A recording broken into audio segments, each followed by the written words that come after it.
Hello everyone. About 70% of the friends who watch my videos are not subscribed, and I would be very happy if you did. I know many of you use these videos to fall asleep, so before you drift off, I'd love it if you could leave a comment letting me know where you're listening from around the world. Story 1. I had been wanting to upgrade my phone for months, and after finally saving enough, I decided to sell my old one. The phone still worked perfectly fine, but it was a bit outdated, and I knew I could get a decent amount for it. I posted an ad online and quickly received a message from a potential buyer. After some back and forth, we agreed on a price, and I arranged to meet the buyer in a safe public location to make the exchange. The transaction went smoothly. The buyer seemed like a nice person, and after a quick inspection of the phone, the deal was done. I transferred all of the data I needed, wiped the phone clean, and handed it over.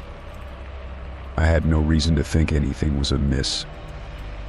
The buyer handed me the cash, and I walked away feeling satisfied that I had made a fair sale. It was just a simple exchange, nothing out of the ordinary. However, things started to take a strange turn later that evening. I had just settled in for the night when I received a text message from an unknown number. It was short and cryptic. "You shouldn't have sold it." I stared at my phone, confused. I didn't recognize the number, but the message gave me an unsettling feeling. I brushed it off, thinking it might just be a random prank or spam message. But when another message came through an hour later, I started to feel uneasy. The next text was even more unsettling. It read, "You will regret this. I know where you live." I sat up in bed, my heart racing. My first thought was that this was some kind of mistake or a joke. I hadn't done anything wrong, so why would anyone threaten me? But as the minutes ticked by, I realized something that made my blood run cold. The text was coming from my old phone number. The same number I had just sold. My mind raced as I tried to make sense of it. How was this possible? The buyer should have immediately taken possession of the phone and changed the number. I had wiped the phone clean, so there should have been no connection between it and me. I tried to convince myself that it was just a coincidence, but deep down, I knew something wasn't right. I decided to block the number and move on, but that didn't stop the messages from coming. Over the next few days, I received more threatening texts, all from the same number. The messages became more personal, almost as if the sender knew things about my life that they shouldn't. "You're going to regret this," one of the texts read. "I'm watching you." The messages didn't make sense, but the fear was real. I started to feel paranoid, like I was being stalked by someone who had access to my phone number, and it didn't help that the messages always arrived late at night. I decided to contact my phone provider to see if they could help me trace the messages. After explaining the situation, the customer service representative assured me that they would investigate. They told me that it was possible that the phone number had been reassigned to someone else, but that they would need time to look into it. I was frustrated but grateful that they were taking it seriously. However, after a few days, I didn't hear anything back from them. The messages continued to arrive. The threatening texts became more aggressive. "I'm at your door," one of them read. I rushed to the window, my heart pounding in my chest, but there was nothing outside. I checked the locks on my doors and windows, just to be sure. But no matter how many times I checked, I couldn't shake the feeling that someone was watching me.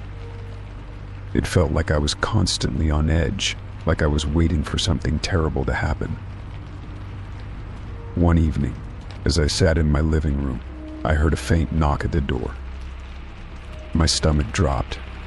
I hesitated for a moment, unsure of what to do. I had no way of knowing if it was the person behind the messages or just someone at the wrong door. My mind was racing and my pulse was pounding. I decided not to open the door and instead peered through the peephole, but there was no one there. I felt both relieved and disappointed. It was just another mind game, another way to make me doubt my own safety. As the days went by, I started to lose track of time. I couldn't concentrate on anything, and the constant dread that something terrible was coming was starting to take its toll on me. I tried to reach out to the buyer to ask if they had experienced anything strange with the phone, but when I tried calling, the number was disconnected. It made my stomach turn. Why would they disconnect the number if everything was fine? Was this all part of some larger plan, or was I just caught up in some random, horrifying situation? I knew I had to take action. I contacted the police and explained the situation. The officer I spoke with seemed sympathetic, but said there wasn't much they could do unless the messages became more direct or there was an actual threat of harm. Unfortunately, unless someone shows up at your door or there's a physical confrontation, there's not much we can do, the officer explained.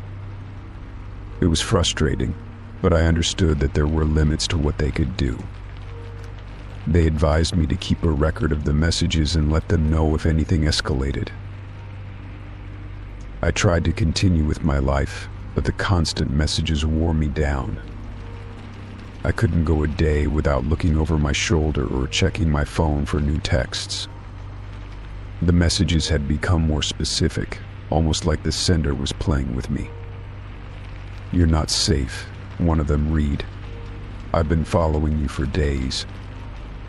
The thought that someone could be in my life like that, someone who knew things about me that I hadn't shared, made me feel sick. I had no idea what I had gotten myself into by selling that phone.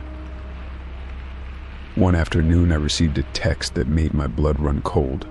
"I know where you work." The message was followed by a photo of my workplace, taken from a distance, but unmistakably clear. I couldn't take it anymore. I was terrified and felt completely helpless. I didn't want to wait for something to happen, so I made a decision. I packed my things and left town for a few days, staying with a friend in a different city, hoping that a break from my home would provide some relief. It was during this time away that I finally received a call from the police. They had traced the number and were able to locate the person responsible for the texts. To my shock, it was the buyer I had sold the phone to. Apparently, they had been using the phone to send the messages as a form of intimidation, possibly because they had an issue with the sale. But they had taken the phone without changing the number, and I had unknowingly become the target of their anger and frustration. The authorities took the necessary steps to ensure that the buyer was held accountable for their actions. I was relieved that the situation was finally being resolved, but I couldn't shake the fear of how close I had come to something much worse. I was grateful to be safe and to have the support of my friends and family. Selling my phone had turned into a nightmare, but in the end I learned to be more cautious about who I trusted and how I handled my personal information. It wasn't just a phone, it was a reminder of how easily privacy could be violated. Story 2. When I saw the job listing, I felt a wave of relief wash over me. I had been searching for work for months and nothing had panned out. As a remote worker, the idea of being able to manage my own hours and work from home seemed like a dream come true. The position was described as a customer service role with flexible hours, offering a decent salary for part-time work. It seemed perfect for me, and I eagerly submitted my application. Within days, I received an email offering me the job. The email was professional and explained everything I needed to do to get started. It said they had a simple onboarding process, requiring only a quick training session, which would be held over video call. I was thrilled at how quickly everything was moving. I felt like I had hit the jackpot, finding something that fit my skills and schedule so seamlessly. I was also excited about the fact that the company was remote, which meant I could work in the comfort of my own home. The training session was scheduled for the next day, and I logged in, feeling eager to start my new role. The video call started with a brief introduction from a person who spoke in a calm, professional tone. They explained the basics of the job, how to manage customer inquiries, and how the software worked. It all seemed legitimate. They even went through a couple of practice calls to help me get familiar with the system. I was happy with the process and reassured that I was making the right choice. However, there was something odd about the whole setup. The company seemed overly focused on my webcam during the training. They kept asking me to adjust the camera angle to ensure they could see me clearly. At first, I thought nothing of it. Maybe it was just a way to ensure I was paying attention, a common tactic for remote work environments. But as the call went on, they began to request that I move the camera to different angles, even asking me to show them certain areas of my workspace. I brushed it off, thinking it was just part of their security measures, or maybe even their corporate culture. After all, I was a new hire, and they had to ensure I could be trusted in their environment. But then, during one of the breaks in training, the person on the call casually mentioned that they had access to my webcam feed. This threw me off. They didn't explain how or why they needed access, but they seemed completely nonchalant about it. For a moment, I wondered if I had misinterpreted the situation, but the nagging feeling in my gut didn't go away. I decided to do a little research on the company when the training session ended. I searched for their website and any online reviews, but I couldn't find much. There was no official website, just a basic page with some vague descriptions of what the company supposedly did. The phone number listed was disconnected, and the email address didn't seem to match any reputable domain. My stomach dropped as I realized something wasn't right. I couldn't understand it. Everything had seemed so real. The training, the paperwork, the communication, it all appeared perfectly legitimate. But the more I thought about it, the clearer it became that I had fallen for a scam. The company didn't exist. I began to piece everything together: the excessive focus on my webcam, the lack of information available online, the strange request for privacy-invading angles. All of it pointed to one thing: they just wanted access to my camera feed. Fear gripped me as I started to think of the implications. Had they been recording me? Were they watching everything I was doing during the call? My mind raced and panic started to set in. I had always been careful with my personal information online, but in this instance I had been careless. I didn't think twice about allowing the webcam access, and now I was terrified of what they might have seen or what they might do with that footage. I immediately checked my computer settings, trying to figure out if there was any way to confirm whether the company had access to my webcam. I opened my device manager and checked the camera settings, but nothing seemed out of the ordinary. I didn't know much about tech security, but I knew enough to understand that hackers could bypass simple security measures.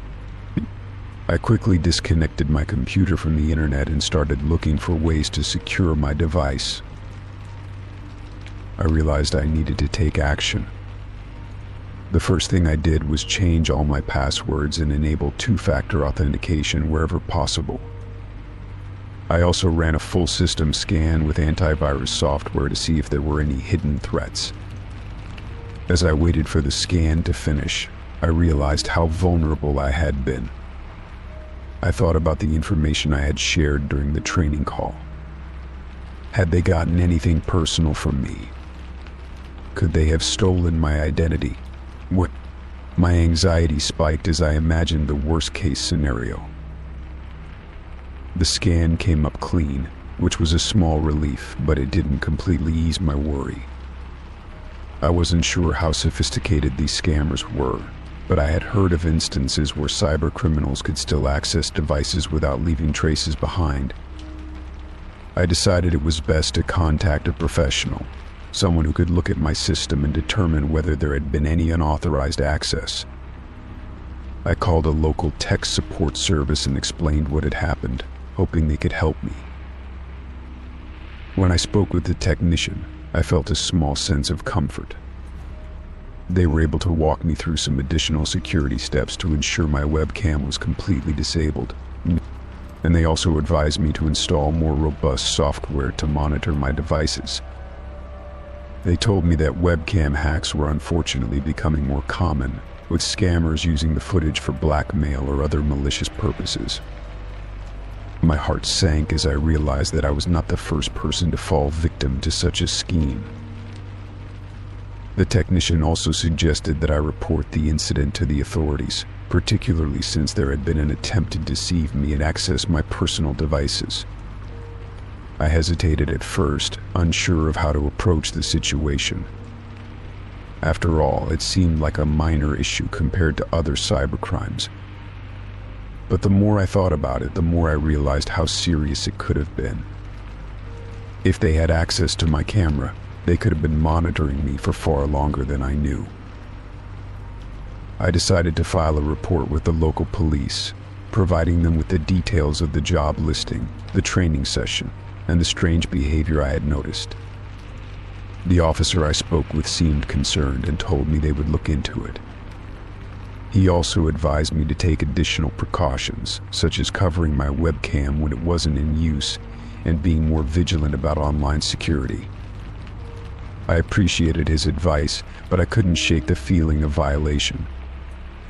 I had been tricked into trusting these people, and now I didn't know if I could ever feel completely safe again. Over the next few days, I took steps to make sure nothing like this would happen again. I researched ways to protect myself from webcam hacks, installed better security software, and ensured my devices were up to date with the latest patches. I also started educating myself about common online scams and how to recognize red flags. While the incident had shaken me, I was determined not to let it define me. I had learned the hard way, but I was now more prepared to protect myself in the future. Eventually, I moved on from the incident. It was hard to shake the feeling of having been watched, but I knew that I had done everything I could to secure my devices and protect my privacy. I continued to work from home, but I was always more cautious. The experience had been a wake-up call, reminding me that not everything online was as it seemed, and some people would go to great lengths to deceive and exploit others. While I couldn't change what had happened, I had gained valuable knowledge that would help me stay safe moving forward. Story 3. I had been looking for a more productive place to work. The small apartment I rented was quiet but cramped, and the distractions of home life were starting to get to me. A co-working space in a nearby building caught my attention, and after checking out the website and the space itself, I decided it was worth a shot. The place had a modern design with plenty of desks, high-speed internet, and a calming atmosphere that seemed ideal for the kind of work I did. I signed up for a monthly membership, excited about the change in environment. The first few days at the co-working space went smoothly. I was impressed by the quiet, focused energy of the place. There were other freelancers and small business owners, all in their own little corners, working away. The environment felt professional yet friendly, with plenty of opportunities to network. The staff was friendly, the coffee was good, and everything seemed perfect for what I needed: a place where I could focus without distractions. However, after a few days, I started to notice something strange. It was subtle at first, but the more I paid attention, the more it unsettled me. There were moments when I felt watched, like someone was staring at me from above. It wasn't the kind of feeling that would be easy to explain to others, but it made my skin crawl. At first, I brushed it off, thinking it was just the unfamiliarity of the space or the stress of being in a new environment. But then, one afternoon, I was sitting at my desk deep in concentration when I heard a faint noise above me. It was almost imperceptible, a soft scraping sound. I froze, trying to identify where it was coming from. The sound was definitely above me, as if someone was moving slowly across the ceiling. I glanced up, but the ceiling was just the usual tiles, smooth and unremarkable. I quickly dismissed it as nothing more than the usual sounds of a building settling, but the unease lingered. As the days went by, I couldn't shake the feeling that something was wrong. The noises from the ceiling seemed to grow more frequent, though still faint. Sometimes it was just a small tapping, like fingernails drumming against wood, and other times it sounded like something larger, something moving with more weight. There were even moments when I thought I could hear soft breathing or rustling, as if someone was hiding just above me. It was strange, and despite how hard I tried to focus, I couldn't ignore the feeling that someone was up there, watching me. One day I decided to investigate. I had been working late, staying long after most of the other tenants had left, when I heard the familiar scratching sound above. This time it was louder, and I couldn't deny it any longer. Someone was up there. I stood up, trying to gather my thoughts, wondering if I should speak to the staff or maybe even call the authorities. But my curiosity got the better of me. I had to know what was going on. I walked over to the reception desk and asked the employee about the building's layout. I explained that I had been hearing strange noises coming from above and wondered if there was a maintenance issue with the ceiling. The employee looked at me with a confused expression before telling me that there was no reason for any noise in the ceiling. According to them, there was nothing in the building's plans that would explain movement or activity up there. That only deepened my suspicion. That evening, after the co-working space had mostly emptied out, I stayed behind. I waited until the staff had locked up and left for the night, then I slipped back inside. The building was eerily quiet, with only the hum of the fluorescent lights overhead. I made my way to the back of the space, near the break room, where there was a section of the ceiling tiles that seemed to be slightly askew. It was subtle, but I noticed it immediately. The gap wasn't big, but it was enough to see the outline of something above. I grabbed a chair and stood on it, carefully lifting the ceiling tile. What I saw made my blood run cold. There, above the tiles, was a crawl space. And it wasn't just any crawl space, it looked lived in. There were blankets, food wrappers, and even a small bag tucked away in one corner. I felt a cold chill crawl down my spine as the reality of the situation began to sink in. Someone had been hiding up there, watching us. I quickly dropped the tile back into place and backed away, my heart pounding in my chest. I could barely process what I had just seen. The noises I had been hearing, the scraping, the rustling, were all from someone who had been living above us, observing everything that was happening in the co-working space. The idea that someone had been watching me, maybe even from just a few feet above, was terrifying. I immediately decided to leave, but before I could gather myself, I heard footsteps coming from the hallway. I froze, trying not to panic. Whoever was in the building would hear me if I made a move, so I stood perfectly still, holding my breath. The footsteps grew closer, and I realized that the door to the co-working space had been left unlocked by the staff when they left.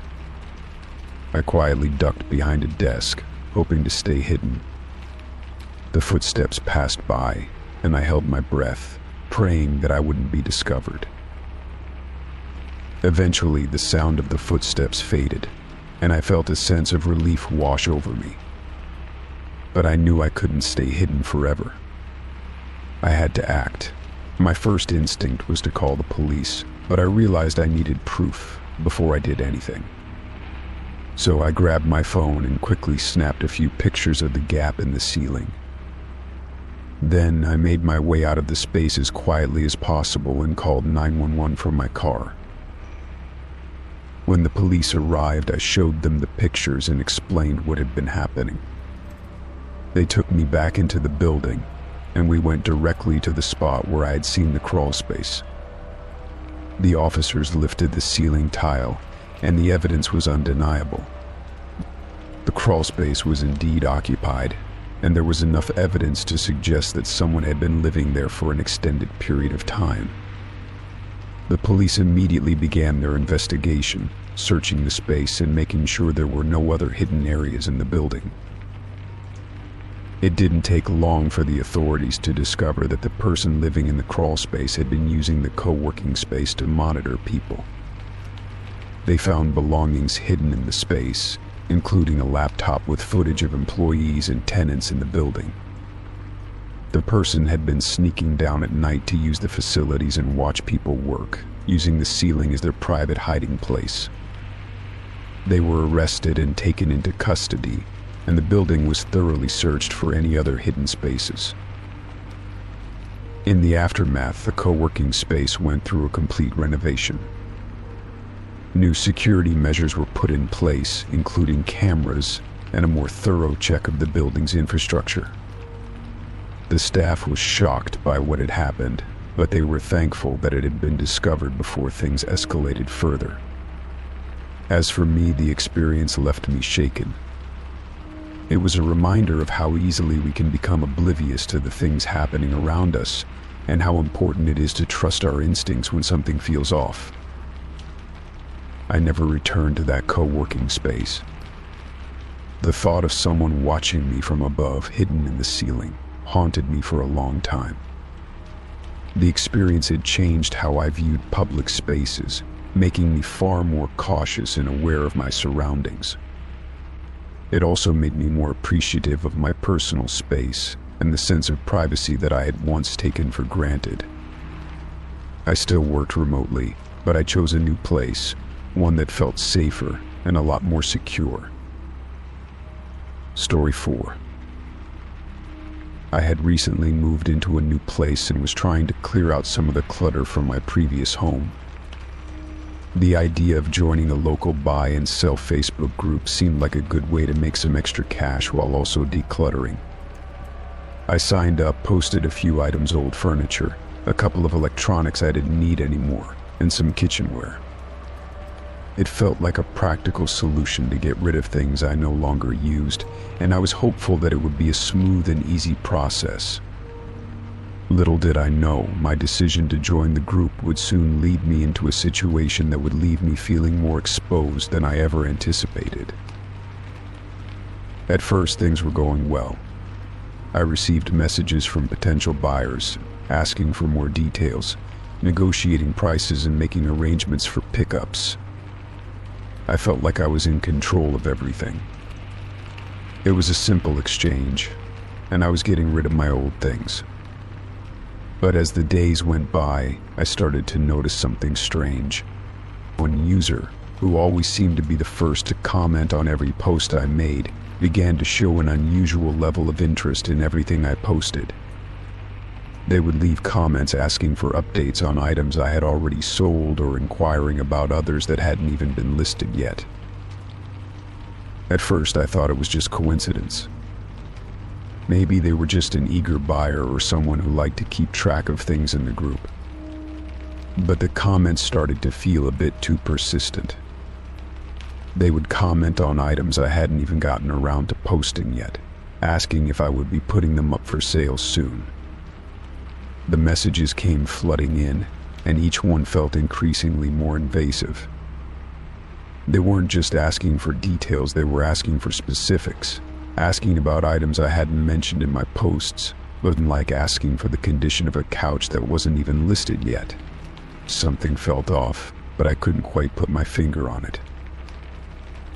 I decided to ignore the person at first, thinking maybe they were just overly enthusiastic.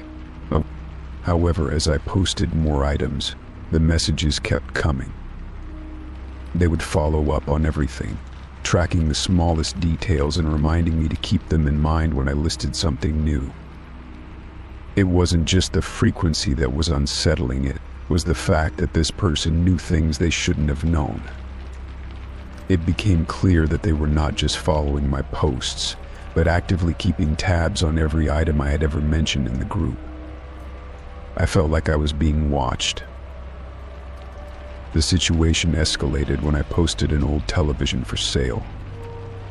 Almost immediately, the same user commented, asking me for more details and offering a price that was even higher than what I had listed. I found it odd, but I didn't think much of it at first. However, as I began to arrange the sale, I started to feel increasingly uncomfortable. The person was insistent on picking it up at a specific time and seemed to know exactly when I would be home, even though I had never mentioned it publicly. I tried to brush it off, telling myself I was overthinking things, but the anxiety lingered.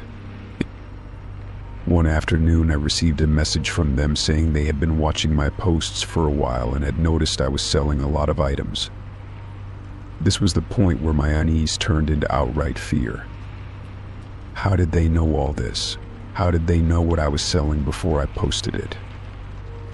I felt exposed, like I had unwittingly invited someone into my private life without realizing it. The worst part was that the person wasn't even being rude or threatening, just unnervingly polite, but there was an underlying tone that made my skin crawl. I started to look back through the messages and posts, trying to find any clue that would explain how they knew so much. That's when I realized they had been keeping track of not just the items I posted, but everything about me. They knew where I lived, or at least where I was located, based on the items I was selling and the times I posted them. They seemed to be piecing together a picture of my life, and that's when I knew I had to stop. I blocked the person immediately, hoping that would end things. But the next day, they were back with a new account. It was clear that I wasn't going to be able to stop them just by blocking one account. This person was relentless. I felt trapped, like I couldn't escape from the constant attention. It wasn't just about selling items anymore, it was about the fact that someone had been monitoring me, tracking every movement, and I felt like my privacy had been completely invaded. I couldn't trust the group anymore, and I began to delete all my posts, removing myself from the group entirely. Despite my efforts to hide, the messages didn't stop. They began to take on a more aggressive tone, accusing me of ignoring them, demanding to know why I was suddenly acting distant. It was clear that this person was upset, and I wasn't sure if that meant they were going to escalate things further. I felt completely vulnerable. It was terrifying to think that someone out there was so obsessed with my every move, and it made me feel unsafe in my own home. I contacted the group's moderators to report the person and explain what was happening, but they seemed dismissive. They told me that there wasn't much they could do unless the person broke the group's rules. This left me feeling helpless. How could something so disturbing be allowed to happen in a space that was supposed to be a community? I had done everything by the book, posting items, being polite, following the group rules, and yet I was the one feeling like I had done something wrong. I could only imagine how many others had experienced similar situations but hadn't spoken up. But in desperation, I decided to take a more proactive approach. I tightened my security both online and in real life. I made sure that all my social media accounts were private and that no personal information was available to the public. I also started to take extra precautions when it came to my physical security. I installed cameras around my house, made sure all my locks were secure, and even changed my daily routine so that I wasn't as predictable. The strange messages and persistent tracking continued for a while, but eventually they stopped.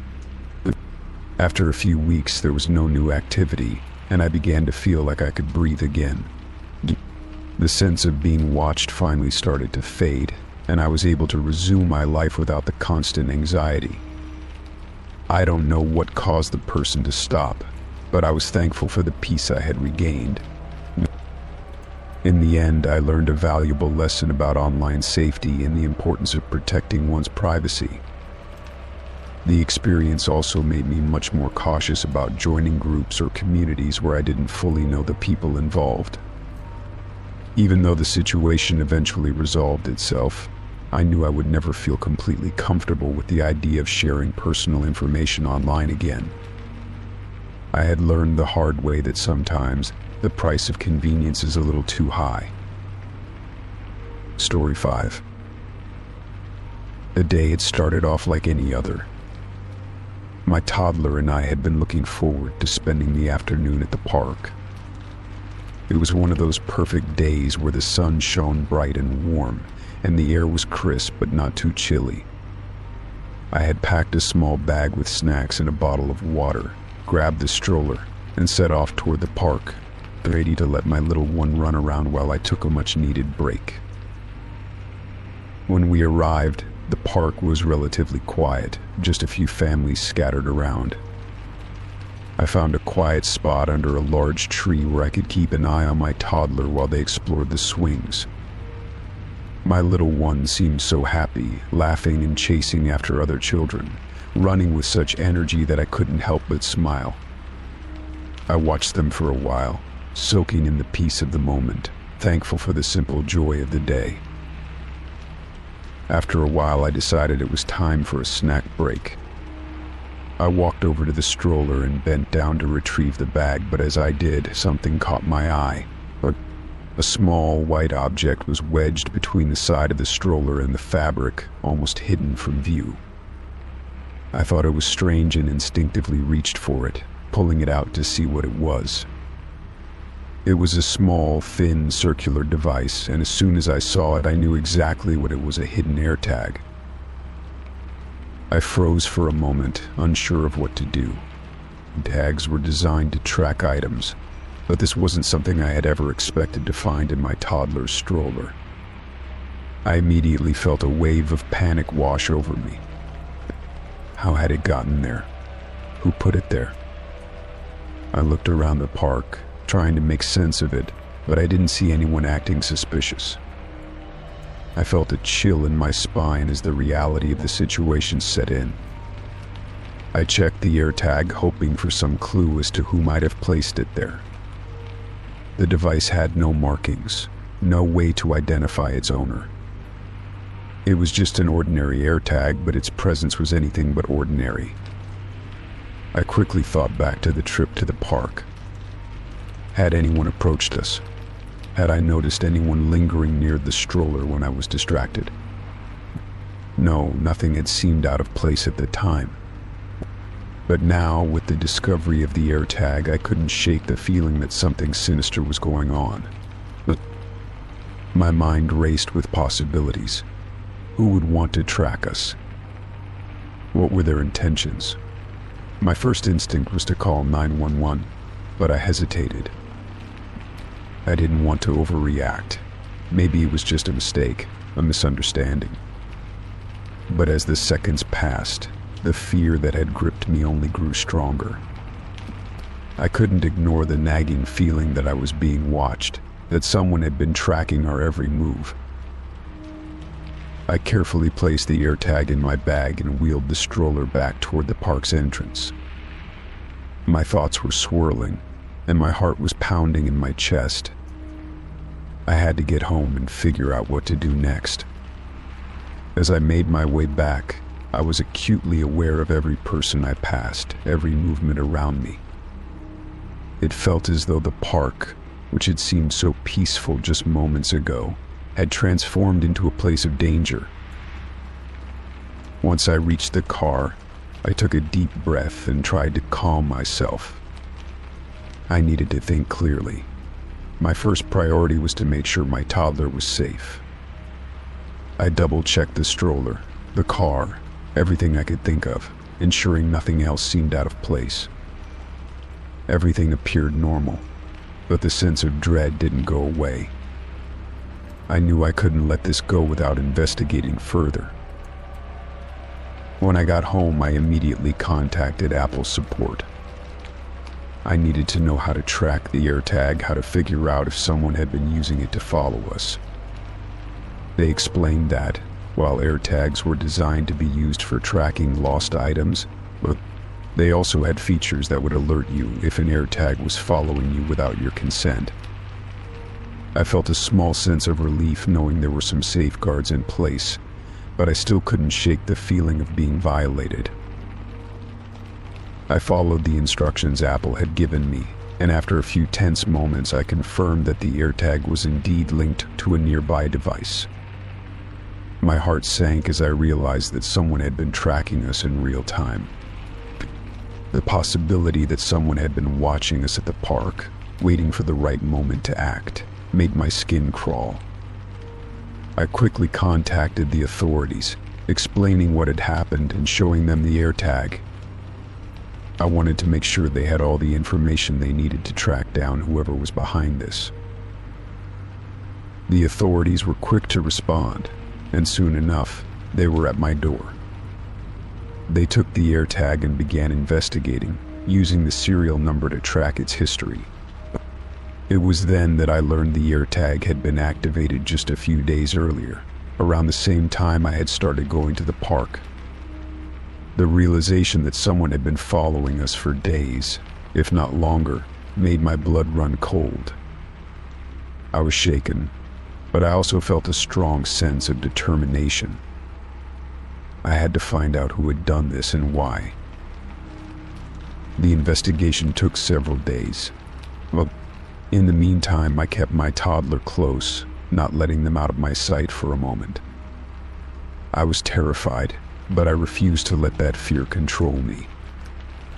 I had to protect my child, and that meant staying strong in the face of this unsettling situation. I stopped going to the park for a while, unwilling to risk putting myself and my toddler in danger. But as the days passed, the authorities managed to trace the AirTag to a device that had been registered under a fake name. The police were able to gather more information, and soon enough, they identified the person who had been tracking us. It turned out that they had been monitoring several people at random, using AirTags to follow unsuspecting victims. When they arrested the individual responsible, I was both relieved and disturbed. The person had been targeting families, specifically those with young children. The thought that someone could be so malicious, so intent on causing harm to innocent people, left me feeling violated in ways I couldn't fully explain. I was glad that the situation had been resolved, but the sense of unease remained. I couldn't forget the feeling of someone watching me, of not knowing who was behind it all. It took a long time for me to feel safe again, and I found myself double-checking everything, from my toddler's stroller to my own phone. The sense of security I had once taken for granted had been shattered, and it would take time to rebuild.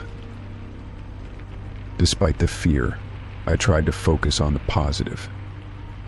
My toddler was safe, and the person responsible was no longer a threat. I knew I had done the right thing by reporting the incident and taking steps to protect my family. While the experience had shaken me to my core, it had also taught me a valuable lesson about vigilance and the importance of being aware of the dangers that can lurk in the most unsuspecting places. Over time, I started going back to the park again, though I was always more cautious, more aware of my surroundings. The world hadn't changed, but I had. I had learned to trust my instincts and to take action when something didn't feel right. It was a hard lesson, but one I would never forget. Story 6. It was the kind of trip I had always dreamed of solo, free with the open road ahead and nothing to worry about except capturing the perfect shot from my travel vlog. I had been planning it for months, meticulously researching destinations, booking flights and picking hotels that fit my budget and vibe. The excitement of traveling alone had always appealed to me, the idea of being in control of my own adventure. The hotel I checked into on the first night was a charming little place, tucked away on a quiet street in a town I had never visited before. The room was small but cozy, just what I needed for a few nights of rest before continuing my journey. The walls were painted in soft pastel colors, and there was a simple vanity mirror above the small desk. I set my camera gear down and unpacked, eager to explore the town and get some footage for my vlog. As I wandered around the hotel, I felt a strange sense of calm. There was something almost nostalgic about the place, the kind of hotel you would see in an old movie. That evening, after coming back from filming a few shots around the town, I walked into my room and immediately noticed something strange. A note was taped to the mirror. It wasn't anything fancy, just a small piece of paper with words hastily scribbled on it. The writing was jagged, as if written in a hurry, and the message itself was cryptic. "I see you. You're not alone." I froze for a moment, unsure of how to react. At first, I thought it was a prank, maybe something left by housekeeping as a joke. But something about it didn't sit right with me. I checked the rest of the room, looking for anything out of place, but everything seemed normal. There were no signs of a break-in or any unusual activity. Still, the note gnawed at me. It felt like I was being watched, like someone was aware of my every move. I took a deep breath, trying to brush it off. Maybe it was just a coincidence, something harmless. I didn't want to overthink it, especially not when I was so far from home. I pulled out my camera and filmed a quick update for my vlog, telling my followers about the quaint little hotel and the odd note I had found.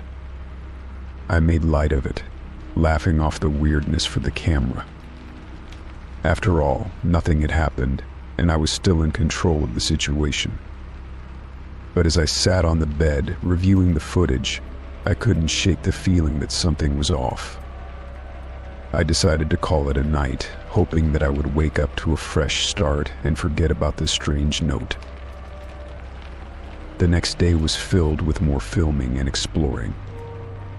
I walked around the town, capturing the sights and sounds, enjoying the freedom that came with being alone. The town was picturesque, full of old-world charm and hidden gems.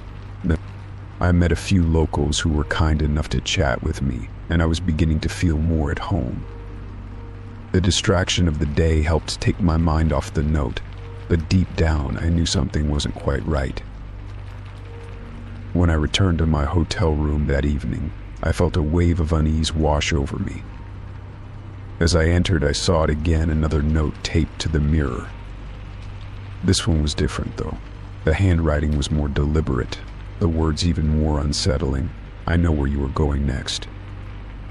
I've been following you." My heart skipped a beat. This was no longer a simple prank.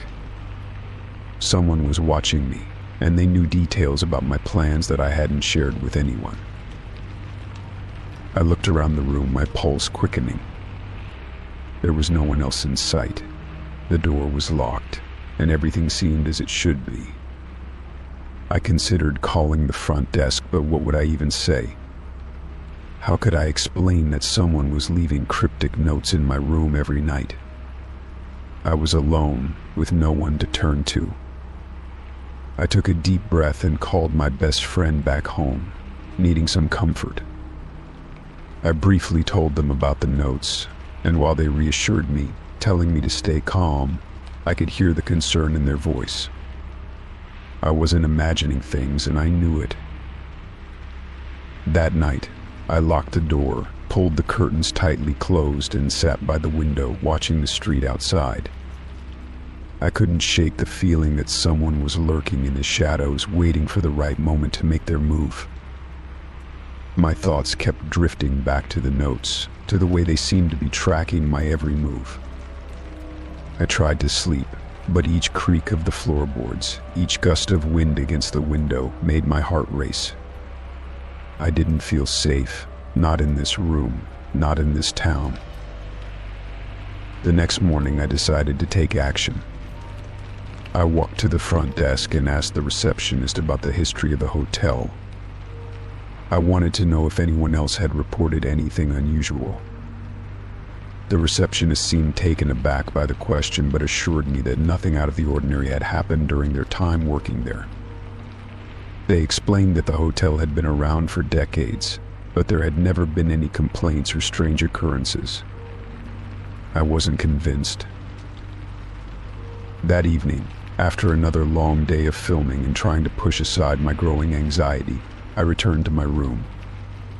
To my shock, there was yet another note. This one was different again, more personal. I know what you're hiding. You can't escape. My hands trembled as I read the words.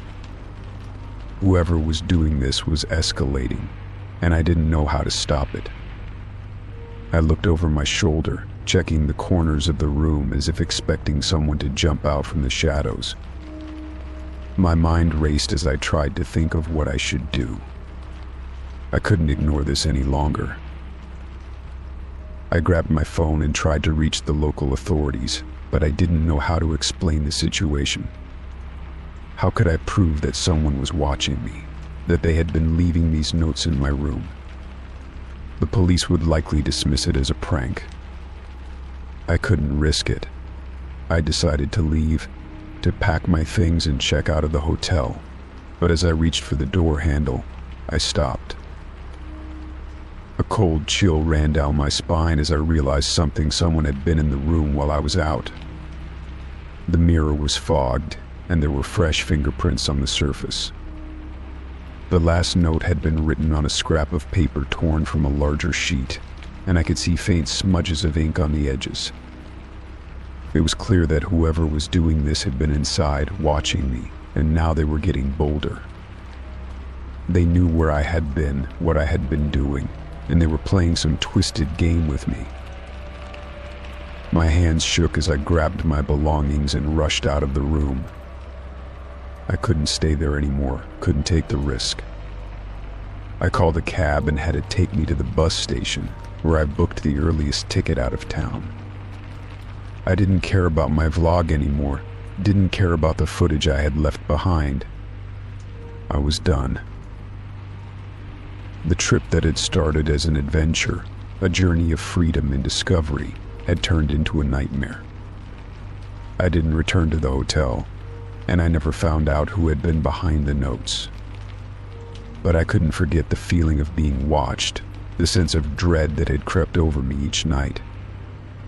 I continued my travels, but I never stayed in another hotel like that again, always opting for places with more security and more peace of mind. The notes had left a scar, a reminder that not every adventure is as carefree as it seems. Story 7. When I first signed the lease for the smart home rental, I thought I was getting a modern, cutting-edge living space. The home was advertised as fully equipped with the latest technology: smart lights, smart locks, climate control, and even voice-activated appliances. It seemed like the perfect place to live, offering convenience and a sense of luxury that matched my busy lifestyle. I was eager to move in and start my new chapter, enjoying the sleek design and innovative features. The idea of controlling everything with just my voice or a few taps on my phone felt like something out of the future. I moved in and immediately started setting up my new home. The voice-activated system was easy to use, and it felt great to walk in and have the lights turn on automatically, the temperature set to my liking, and the door unlocking as I approached. I was impressed with how smoothly everything worked, and I quickly got used to the convenience of it all. But something felt off, something I couldn't quite put my finger on. At first, I chalked it up to the excitement of the new place, But as the days passed, the unease started to grow. It began with small things, random lights turning on at night, the temperature changing without my input, and the locks on the doors clicking and unlocking at odd hours. At first, I thought it was just a glitch in the system. After all, with so many connected devices, there had to be some hiccups every now and then. But the occurrences became more frequent, and I started to feel like someone was watching me, controlling things from afar. I even mentioned it to the landlord, who assured me it was just a minor issue with the system, and that they would send someone over to fix it. One evening, I was sitting on the couch, relaxing after a long day, when the lights in the living room suddenly flickered on. I wasn't near the smart control panel or my phone, and I definitely hadn't given the command to turn the lights on. I sat there for a moment, confused, but then dismissed it as a malfunction. As I was about to get up and check the settings, the doorbell rang. I wasn't expecting anyone, so I hesitated before walking toward the door. When I opened it, no one was there, just a feeling of cold air lingering in the doorway. But I closed the door, shaking my head, and tried to convince myself I was just being paranoid. The next day, things took a strange turn. As I was cooking dinner, I noticed the thermostat adjusting itself again, this time setting the temperature to an uncomfortably low degree. It wasn't a huge change, but it was enough to make me shiver. I manually increased the temperature, but as soon as I walked away, the system adjusted it again. I felt my frustration rising, and I grabbed my phone to check the settings. To my shock, when I opened the smart home app, it showed that I wasn't the only user controlling the system. There was another account listed, one that I hadn't set up and didn't recognize. Panic settled in as I realized that someone who had access to the system, was controlling the settings without my consent. I checked the history of changes, and sure enough, there were numerous adjustments made to the thermostat, lights, and even the security system, all logged under this mysterious account. I tried to delete it, but the app wouldn't allow me to remove the account. I attempted to contact the landlord again, but when I called, I was only greeted with a voicemail. The unease I had felt before now transformed into fear. I didn't know who had control of the system, but I was certain they were still monitoring me. Late that night, as I lay in bed, I heard the unmistakable sound of footsteps coming from the hallway. My heart raced as I sat up, straining to hear. I grabbed my phone and checked the security cameras, but all I saw was a blurry figure moving in the hallway. It was the middle of the night, and I was the only one home. There was no logical explanation for what I had seen, and yet I couldn't shake the feeling that someone was in the house with me. I quickly checked the door locks secure. The cameras had been turned off, though, and I couldn't figure out how or why. The following days were a blur of fear and confusion. I tried everything I could think of to regain control over the system. I reset the smart home hub, changed my passwords, and even contacted tech support for assistance. But no matter what I did, the strange occurrences continued. I would hear noises, see lights flicker on and off, and the temperature would change without any input from me. The most unsettling part was the fact that the previous tenant's account still had full access to the house, and no one seemed to be able to explain why or how it was possible. I grew increasingly anxious, unsure of what to do. I was beginning to feel like a prisoner in my own home, at the mercy of an unknown presence. I considered leaving, but I didn't want to give up my beautiful new place, especially when I hadn't done anything wrong. But every time I tried to relax, something would happen. The front door would unlock in the middle of the night, the lights would flicker, and I would hear voices, soft whispers coming from the walls. I didn't know who to trust or where to turn for help. It wasn't until one afternoon when I was sitting in the living room, scrolling through my phone, that I finally saw something that made my blood run cold. A message had appeared on the smart home app from the previous tenant's account. It simply read, "You're not alone. I'm always watching." I froze, the words sending a chill through my spine. I had no idea how they had gained access to my system, or why they were still able to control it. I immediately contacted the police, explaining the situation, but when they arrived and checked everything, they didn't find any physical evidence of anyone entering the house. The smart home system was locked, and no one had breached the security in any traditional sense. It was as if I was fighting an invisible force, one that had complete control over everything in the house. After the police left, I decided I couldn't live like this anymore. I contacted the landlord once more, demanding that they change the security settings, reset the system entirely, and give me full control over the home. This time they finally responded, telling me that they would send a technician to fix the issue. The technician arrived the next day, and after a thorough inspection, he confirmed that the previous tenant had indeed set up the system to allow remote access, but they couldn't explain why it hadn't been properly disabled when the property was vacated. It turned out that the rental agency had failed to properly reset the system before leasing the house to me. The technician worked diligently, removing the previous tenant's account and making sure that all the security settings were reconfigured to my sole control. As he left, I felt a weight lift off my shoulders. The house felt different, calmer, as if the presence that had been lingering in the air had finally dissipated. The strange occurrences stopped, and I was finally able to enjoy the smart home as it was intended, secure and under my control. Though the experience left me shaken, I was relieved to have the situation under control again. I learned a valuable lesson that day. When it comes to smart homes, there's more to security than just locking the door.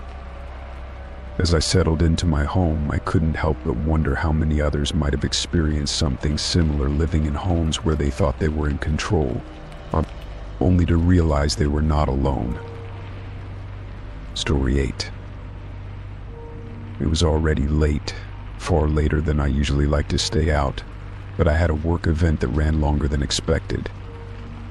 I stood outside the venue, trying to flag down a rideshare to take me home. The city was quieter than usual, the streets emptier as the night crept on. It was around midnight, and I was eager to get back to the safety of my apartment. After a few minutes, I got a ride request. A black sedan pulled up, the headlights flashing briefly before it stopped in front of me. The driver greeted me with a casual smile, but there was something about his expression that felt off, almost too blank. Still, I was tired and just wanted to get home. I climbed into the back seat and settled in, giving him the address of my apartment. As we pulled away from the curb, I glanced at the GPS on my phone, noticing that it had already registered the route. The familiar map was guiding us as we moved through the quiet streets. I settled back and tried to relax, closing my eyes for a moment, but something nagged at the back of my mind. It wasn't the route that was unfamiliar, but the silence in the car. Normally, I'd expect small talk, maybe an introduction or a quick comment about the weather, but there was nothing. The driver didn't say a word, and I didn't push for conversation. I kept my eyes on my phone, watching the GPS as it updated the distance to my apartment.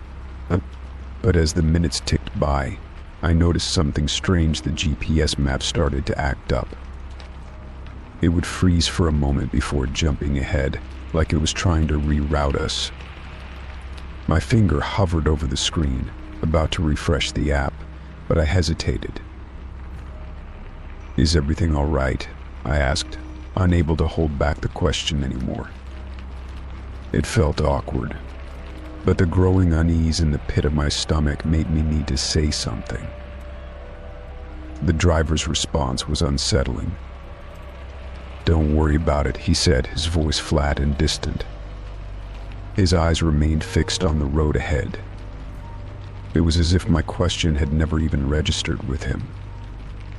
I was starting to feel a bit of a chill, but I couldn't pinpoint why. Something about the way he spoke, the lack of emotion, unsettled me. I glanced at the GPS again and noticed that the route had changed. We were no longer heading straight for my apartment. Instead, we seemed to be veering off course. "Excuse me," I said, my voice firmer now. "The map says we should be turning left, but you're going straight. Are you sure you're on the right path?" The driver didn't answer right away, his fingers gripping the steering wheel tightly. I felt the tension in his posture, and it only made me more anxious. "It's fine," he muttered, not looking at me. "I know where I'm going." I stared at the GPS, feeling the knot in my stomach tighten as the route continued to shift. We were moving farther away from my neighborhood now, heading deeper into a part of the city I didn't recognize. The streets were darker here, the houses more spaced out. I tried to push my panic down, telling myself it was probably nothing. Maybe the GPS was just glitching, or maybe the driver had taken a wrong turn. "Can you pull over?" I asked, my voice slightly shaking. "I think you missed my street." The driver didn't respond. Instead, he reached over and turned off the GPS on the dashboard, his hand brushing the screen. The sudden silence of the car felt deafening. The lack of any guiding map made everything feel even more real. I could feel the panic rising, but I forced myself to stay calm. There had to be a logical explanation. Maybe the GPS had just malfunctioned. But then I noticed he wasn't slowing down. He wasn't planning on stopping. "Hey," I said, "pull over," I demanded, my heart pounding in my chest now. The driver didn't even glance at me. He kept his eyes on the road, his face as emotionless as before. He didn't speed up, but he didn't slow down either. He was driving as if he had no intention of following the normal route. "You're not getting out," he said flatly. "We're going to a different place." A wave of terror washed over me. My hands clenched the seat beneath me as I realized I was no longer in control of the situation. The car moved smoothly down the road, the headlights cutting through the darkness. I felt trapped, confined in the back seat, my phone useless without GPS to guide me. "Where are we going?" I asked, my voice now shaking with fear. The driver finally turned his head toward me for the first time since I'd gotten in. His eyes were cold, unfocused. "You'll see when we get there," he replied, his tone still flat and detached. It was the kind of voice you would use when talking to a stranger, someone you had no emotional connection with. I could feel the weight of his words, the finality in them, and it made my blood run cold. My mind raced, trying to think of a way out. I looked out the window, hoping to recognize a landmark, a sign, anything that would help me figure out where we were. But everything outside was unfamiliar. The streets were desolate, the buildings seemed old, and the further we drove, the less any of it resembled the city I knew. I thought about calling 911, but the thought of pulling out my phone and alerting the driver to my plans made me hesitant. If he noticed, who knew what he would do? I took a deep breath and forced myself to stay calm. There had to be a way out. I decided to try a different approach. I think I left something important at home," I said, trying to sound casual. "I really need to get back. It won't take long." I hoped maybe a change in tone would make him more willing to cooperate. But the driver just shook his head slowly. "You're not going back there," he said, as if it was the most obvious thing in the world. "We're going somewhere else." I tried not to panic, trying to think through every option. If I could just get him to stop for a second, maybe I could escape. But as the minutes stretched on, the car seemed to grow colder, the air more suffocating. I felt like I was sinking into the darkness with no way out. Finally, after what felt like an eternity, the driver turned onto an unfamiliar street and slowed the car to a stop. The place looked abandoned, run-down buildings lining the road with broken windows. The silence in the car was overwhelming. "Get out," he said, his voice devoid of any emotion. I didn't wait for him to say it again. Without a second thought, I opened the door and bolted out of the car, running as fast as I could down the street. I didn't dare look back. My only goal was to get away.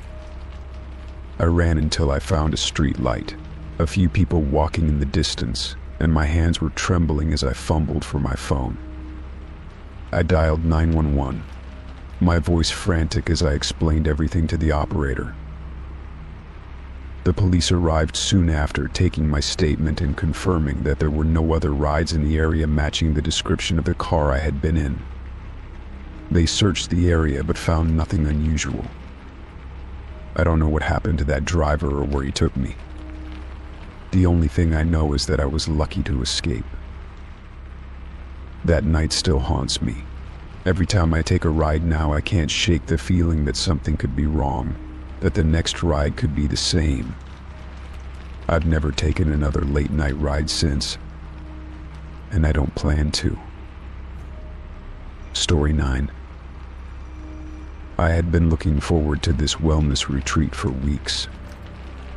The idea of spending a few days surrounded by nature, detoxing my mind and body, seemed like the perfect escape from my chaotic daily routine.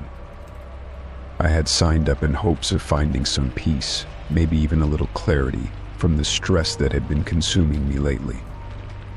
The retreat's website promised a serene atmosphere, focusing on mindfulness, yoga, and healthy living. I felt like this could be just what I needed to reset and recharge. The first day was everything I expected. The location was beautiful, nestled deep in the forest with a peaceful river running through the property. The air was fresh, and the sounds of birds and rustling leaves were soothing. We started the day with a gentle yoga session followed by a nutritious breakfast made from locally sourced ingredients. I felt lighter, more relaxed than I had in months. It seemed like everything was aligned perfectly, and I was excited for the next few days. As the second day went on, things started to feel a little off. There were no clear instructions about what was coming next, and the schedule seemed to shift without warning. Meals were served at odd times, and we were encouraged to spend hours in silence, which initially felt like a good idea but started to feel a bit isolating. Despite the quiet surroundings, there was an uncomfortable energy in the air, a subtle tension that I couldn't quite pinpoint. The instructors, who had been warm and welcoming on the first day, now seemed distant and cold, their smiles forced. Still, I tried to push through, reminding myself that this was part of the process, part of the journey to inner peace. By the afternoon, I began to feel the unease in my gut grow stronger. We were instructed to meet in a small, secluded area for a group meditation. I noticed that several participants who had been so eager to connect the day before were now hesitant and withdrawn. They sat quietly, avoiding eye contact, their expressions distant. I joined the group, trying to stay calm, but something about the energy in that room made my skin crawl. The meditation itself was different from anything I had ever experienced. There was a strange intensity to it, a pressure to surrender completely that felt almost oppressive.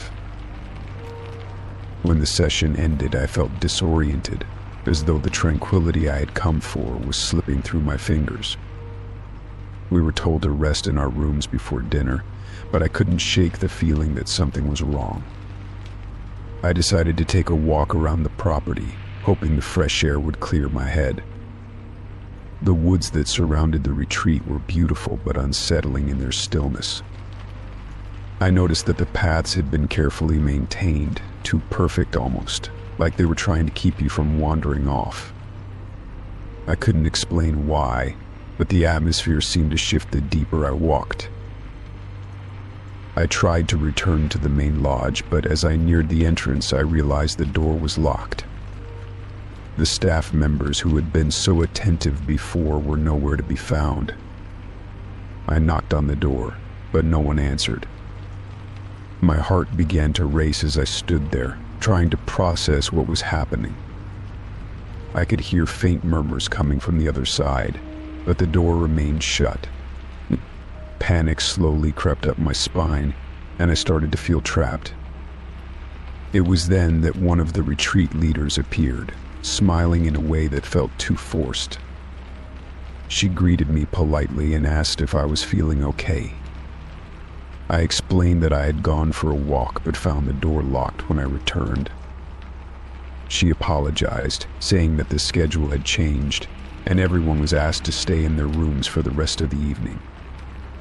I was told that it was for my own benefit, a way to allow myself to reflect and deepen the retreat experience. But something about her words didn't sit right with me. I felt an overwhelming urge to leave, but the door was locked, and I had no way of contacting anyone outside. That night I tried to sleep, but rest didn't come easy. The silence in the building felt suffocating, and the shadows in my room seemed to take on strange shapes. I could hear the faint sounds of people talking in the halls, but when I peeked outside, the corridors were empty. I tossed and turned, trying to convince myself that I was overthinking things, but a growing sense of dread refused to let me relax. My mind kept going over the oddities of the day, the forced silence, the locked door, the strange meditation session. I had no idea what was really going on, but I could feel myself slipping deeper into unease. The next morning, things only got worse. The staff was nowhere to be seen, and the few participants who were around seemed completely different, almost robotic. They moved in silence, their eyes blank, as if they were no longer aware of their surroundings. I tried to approach one of them, but they simply nodded in acknowledgement and walked past without speaking. I went to the dining hall in search of something familiar, but the atmosphere there was stifling. The food was bland and tasteless, served in large, unappetizing portions. It wasn't what I had signed up for. I decided to ask one of the instructors if I could leave. I had had enough and wanted to go home. I approached the person who had led the meditation session and tried to speak, but they wouldn't look me in the eye. Instead, they repeated that I should stay and reflect on my experience, that I was not yet ready to leave. I insisted, but the answer was the same. I was told that leaving early was not an option, and that the retreat experience was a process that needed to be completed. I tried to explain that I wasn't feeling well, that I needed to go home, but my words were ignored. It was clear that my request wasn't going to be honored. It was then that I realized I was not being allowed to leave. No one was giving me a clear answer about why. I had paid for this retreat, and yet I was being trapped in this strange, unnerving environment. I couldn't understand what was going on, but something in the pit of my stomach told me that I needed to get out, that I wasn't safe here. I spent the next few hours trying to figure out a way to escape without drawing attention to myself. I searched for an exit, a window I could crawl through, but the retreat was surrounded by thick trees, and there was no easy way out. I realized with dread that I was truly stuck.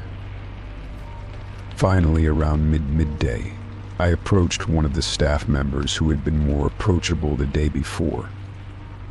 I quietly asked if there was any way to leave, just for a moment, to take a walk. She smiled again, but her eyes seemed hollow, and she told me I needed to focus on my inner peace. I explained again that I wanted to leave, that I felt unsafe, but her response was the same. I wasn't allowed to leave until the retreat was over. The more I pushed, the more forceful her response became. It was clear now that my words didn't matter. They were determined to keep me there, no matter what. By late afternoon, I made a decision. I would leave, even if it meant sneaking away. I found a side exit, and with a quick glance over my shoulder, slipped out into the woods. I didn't look back as I ran, my heart pounding in my chest. I could hear voices calling from behind, but I didn't stop until I reached the edge of the woods. I didn't care where I was going, I just knew I had to get away. It felt like the longest walk of my life, but I eventually found my way to a road where I could flag down a car for a ride. I made it home that evening, shaken and exhausted. I didn't tell anyone about what had happened at the retreat. I wasn't sure anyone would believe me. But the experience haunted me for weeks. The realization that I had been trapped, manipulated into staying against my will, was a constant weight on my mind. I still don't know what exactly went on at that retreat, but I know one thing for sure: what I went through was not a normal wellness retreat. I don't think I'll ever forget how it felt to be trapped, powerless, and ignored in that strange place. It's a feeling that stays with me, even now. Story 10. Me. I had been working the night shift at the warehouse for almost a year. The work was straightforward, sorting packages as they came off the conveyor belts and into the sorting area. It was a quiet job that didn't require much thought, which suited me just fine. I would spend my nights moving boxes, scanning items and stacking them neatly according to their destinations. The hours were long, but I didn't mind. I had a routine, and it paid well enough to get by. One particular night, however, something happened that would stay with me forever. The usual buzz of the warehouse was interrupted when a large, unmarked box appeared on one of the belts. But it was unusual, because every package that came through was either labeled with a barcode or had some form of identification, but this one had nothing. It was sealed tight, and there was no company logo or address on it. I thought maybe it was a mistake, something that had been sent through without being processed properly. I pushed the box aside for a moment to clear the area, but something about it caught my attention. It was heavier than it should have been for its size. I couldn't help but wonder what could be inside. I had handled thousands of packages in my time working there, but this one felt different. I had a nagging feeling that I shouldn't even be considering opening it, but my curiosity got the better of me. I decided to take a quick peek just to satisfy myself and see if there was any kind of identification inside. I grabbed a nearby box cutter and carefully sliced through the tape sealing the box. As I opened it, I immediately felt a chill run down my spine. At first, I thought it was a trick of the light, but as I looked closer, I realized what I was seeing. Inside the box were wrapped pieces of what looked like clothing, but it wasn't until I moved them aside that I saw what was beneath. There, nestled in the bottom of the box, were human remains, gruesome and unmistakable. My heart stopped. I couldn't believe what I was looking at. I froze for what felt like an eternity, staring at the contents of the box, unable to move. The remains were dismembered, wrapped in plastic, and packed tightly with foam padding. It was clear that whoever had placed them in the box had taken great care to conceal them. My mind raced, and a sick feeling twisted my stomach. I had seen things in movies, read about criminal cases, but I never imagined I would encounter something like this in real life. This was no accident. Someone had deliberately sent these remains through the warehouse. My first instinct was to call the authorities, but I wasn't sure how to explain what I had found. I was alone in the warehouse, and no one else was due to arrive for several hours. The last thing I wanted was to be involved in something like this. The decision felt like it was tearing me apart. I couldn't just leave the box there, but I also couldn't take it outside without risking contamination of evidence. My hands trembled as I grabbed my phone, dialed 911, and tried to steady my voice. The operator answered quickly, and I could barely speak at first, my words choking in my throat. I finally managed to explain the situation, though I'm sure it came out as a jumbled mess. The operator assured me that they were sending someone to investigate and told me to stay put. I sat there for what felt like an eternity, my mind racing with thoughts of who could have done this, why they had done it, and what I was supposed to do next. I felt like I was caught in some nightmare I couldn't escape. By the time the police arrived, the warehouse had taken on a surreal quality. It was as if everything around me was happening in slow motion. The officers took control of the situation immediately, cordoning off the area and calling in forensic teams. They didn't say much to me at first, but I could tell they were taking the matter seriously. I wasn't sure what I was supposed to do at that point. Was I supposed to leave? Was I a witness? Did I have any responsibility in this?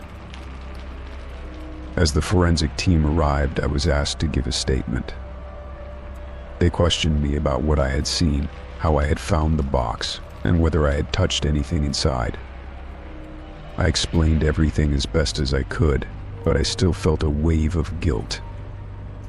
Why had I opened the box? If I had just left it alone, maybe none of this would have happened. The officers reassured me that it wasn't my fault, that I was just doing my job. But that didn't stop the gnawing feeling that I had somehow played a part in this horrible discovery. The investigation went on for what felt like hours.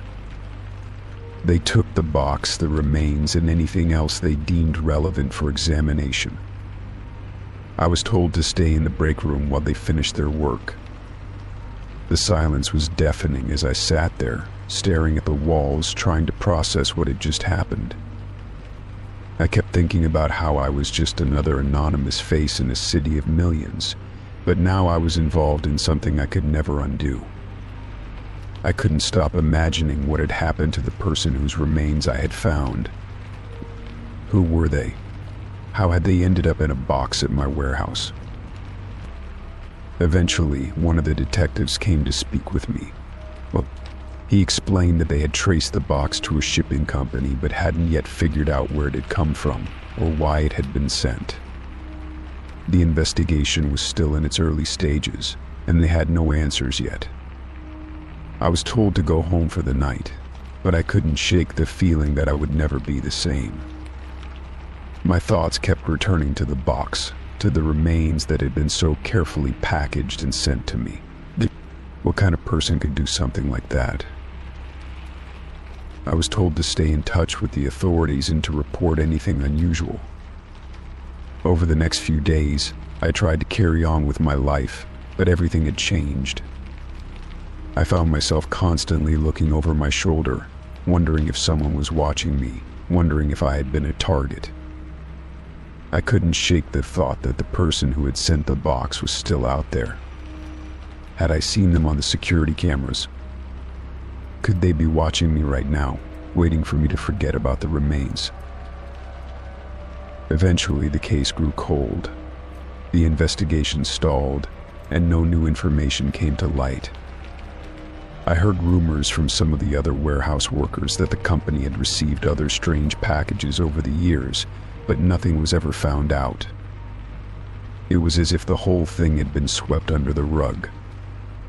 I was left with the lingering image of the box, the feeling of dread, and the knowledge that I had been involved in something far bigger than I could have imagined. I never returned to that warehouse after that night. The memories haunted me, and I knew I couldn't continue working in a place that held so many unanswered questions. I moved on to another job, trying to put the experience behind me, but there were nights when I would wake up in a cold sweat. The image of that sealed box still burned into my mind. Even now, I sometimes wonder what happened to the person whose remains I found and whether the person who sent that box is still out there, watching, waiting for their next move. Story 11.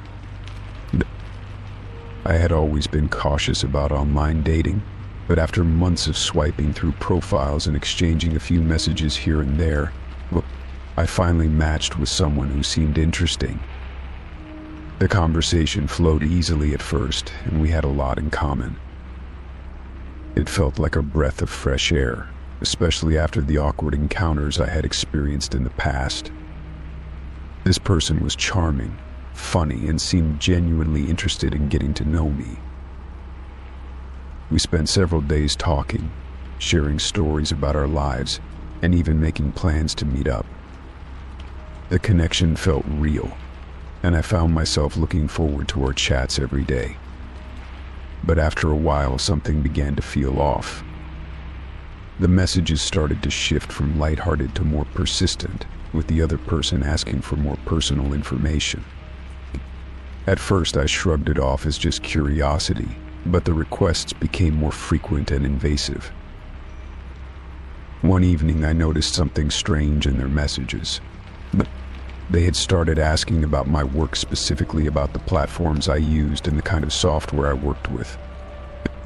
I didn't think much of it at the time, but the questions started to feel uncomfortable.